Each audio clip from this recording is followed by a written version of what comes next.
Identidade e diferença, esse é o desafio do diálogo interreligioso atual. O professor Roberley Panachevitz, do programa de pós-graduação em Ciências da Religião da PUC Minas, nos falou um pouco sobre o tema. Vamos assistir. O pluralismo religioso e cultural que a gente vive nos dias de hoje exige de nós, educadores, uma educação para a tolerância. Acho que aqui seria um foco central que nós, educadores, temos que aprender, primeiro, né, a sermos mais tolerantes e desenvolvermos atitudes de tolerância em nossos educandos, para que esses educandos saibam, né, a conviver com os diferentes dentro da sociedade, né, desde agora e, sobretudo, no futuro, né, quando forem grandes cidadãos da nossa sociedade. Cultura da tolerância é o objetivo do diálogo interreligioso. Patrícia, quais são as possibilidades reais deste processo? Complicado, né? É uma pergunta muito complexa, mas eu acredito que ela não deva ser guardada. Por mais que pareça utópica, ela precisa vir no debate, ela precisa estar diante de nós. E quando nós falamos em tolerância, hoje até não tem se usado mais a palavra respeito, porque tolerância parece que você precisa tolerar o outro. Agora, o respeito não. O respeito é algo que você se dispõe a ter para com o outro. E é essa a necessidade que nós temos hoje de respeitar, porque nós vivemos num mundo diverso e o que mais me chama a atenção é a proposta que esse mundo faz de ser globalizado, de não ter fronteiras. Então, como não ter fronteiras e, ao mesmo tempo, eu criar fronteiras para com o outro?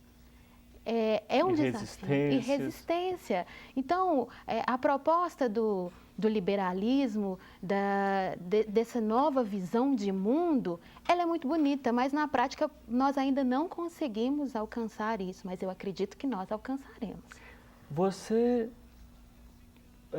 avançou da pesquisa acadêmica para a preocupação com esse tema, para a atividade escritora.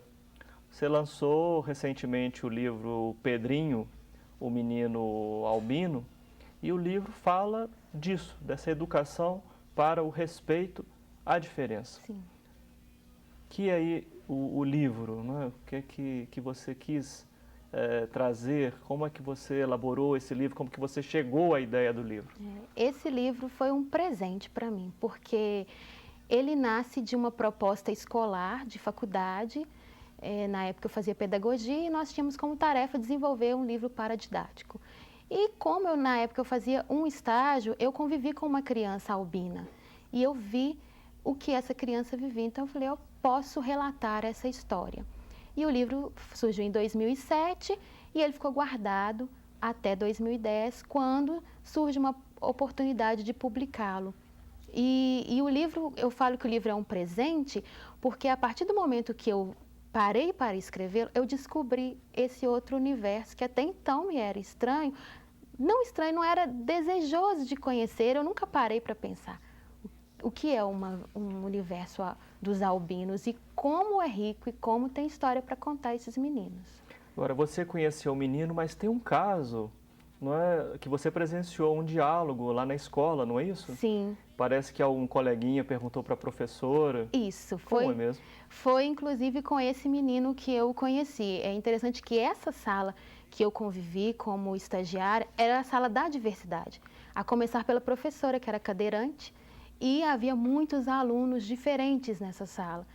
E um dia a mãe dessa criança que era albina, foi à escola e ela é negra. E uma das crianças chegou e perguntou para a professora por que ele é branco e ela é preta. E a professora ficou sem saber o que responder. E como assim? Deixa disso, né? Vamos falar de outra coisa. E não se tocou no assunto, nem no momento da pergunta e nem depois da pergunta. A sociedade invisibiliza a diferença? É interessante porque a sociedade ela tenta trazer essa discussão. Parece até como uma forma de redimir da sua ausência diante do outro. Mas eu vejo muito nos discursos, e são discursos muito repetitivos. Quando há que se fazer efetivamente algo, ela se fecha. No caso dos albinos, por exemplo, eu até então não vi e não vejo nenhuma manifestação. Nós vemos hoje na questão dos negros, mas é uma luta de anos que eles estão tendo aí, que agora começa a surgir através dos livros didáticos, através das novelas que tem que inserir. Então, eles começam a aparecer, mas é uma luta... Há já uma legislação, né? Sim, e aí eu percebo que é uma luta do grupo. É o grupo que precisa se unir para reivindicar esses direitos, para a partir daí a sociedade começar a vê-los e entender que existe uma necessidade, que existe uma lacuna que precisa ser preenchida ali e com respostas viáveis e que são possíveis. Sim. E você chegou a fazer, no caso do albinismo, alguma pesquisa? O que você descobriu disso? Fiz. Eu sou muito curiosa, né? A curiosidade é uma das minhas características. E nesse entrar nesse universo, eu descobri coisas como, por exemplo, o que acontece no continente africano, que aos nossos olhos parece assim, isso é absurdo. Em pleno século XXI, acontecer coisas como essa, de caçadores de albinos. Caçadores de albinos. Caçadores de albinos. São pessoas que vão nas aldeias, principalmente na Tanzânia, já existe um grupo e já existe até condenação para essas pessoas, pena de morte, mas ainda as condenações são poucas. E eles vão às casas e sequestram esses meninos e mutilam, porque acredita-se, há uma crença de que esses meninos teriam algum poder mágico, então é vendido parte do corpo dessas crianças. Então existem órgãos que são muito caros, como cabelos, línguas, dedos. Esses cabelos são vendidos para pescadores que trançam nas suas redes e acredita-se que aquilo vai dar uma boa pescaria. Bebe-se o sangue dessa criança. Então, eles sofrem muito essa perseguição, além da questão de serem vistos como muito diferentes e a própria sociedade não os reconhecem. Há relatos de uma mãe que tem 7 filhos, desses 7, 3 são meninas albinas e que os caçadores entraram em sua casa e cortaram a perna de sua filha. E a menina veio a falecer e eles precisaram enterrar essa menina de forma que ninguém soubesse onde é o túmulo, para que não fosse violado o túmulo dessa criança. Então, são coisas assim que você para pensar e fala assim, não é possível. Numa sociedade com tantos recursos, tanta tecnologia, tanta discussão, ainda existem crenças como essa. Sim. Esse exemplo que você traz, né, uma pessoa diferente, e aí todo um arsenal de interpretação religiosa, não é, leva a essa postura, não é, através de superstições, ritos. Não é? Como você associa o tema do nosso programa? Religião, identidade, diferença, e este exemplo que você trouxe da sua pesquisa para escrever o livro. A antropologia vai dizer que é preciso observar sem interferir. Algumas correntes vão dizer isso. E existem casos que você precisa interferir quando vai na questão da vida. O que é mais caro, a vida ou uma crença? Mas você também não pode entrar de qualquer jeito, porque é uma violação de uma identidade que foi construída, mesmo que nós não venhamos a concordar com essa identidade. Então eu vejo que, volto novamente a dizer, que a educação é esse caminho. E aí, quando eu trago uma questão tão fechada de uma nação, no caso como a Tanzânia, onde que há uma crença regional que isso é possível, quem vai fazer esse intercâmbio? São os de fora? Talvez nós não seremos ouvidos como aqueles que vão trazer uma nova visão sobre o assunto. Mas preparar os que estão ali dentro e que já têm uma outra visão do assunto para que venha a trazer essa nova visão dessa realidade que se vive. Porque uma coisa é, eu não faço parte da cultura e quero introduzir uma nova visão de vida, de cultura, de religião. Outra coisa é você faz parte e consegue visualizar que alguns pontos precisam ser refletidos. E falo na linguagem que é entendida. Eu acho que o grande problema, e aí eu até pego a questão do Islã, volto novamente, é essa questão de que o olhar ocidental quer trazer luz a todas as outras nações. e isso já não é mais cabível.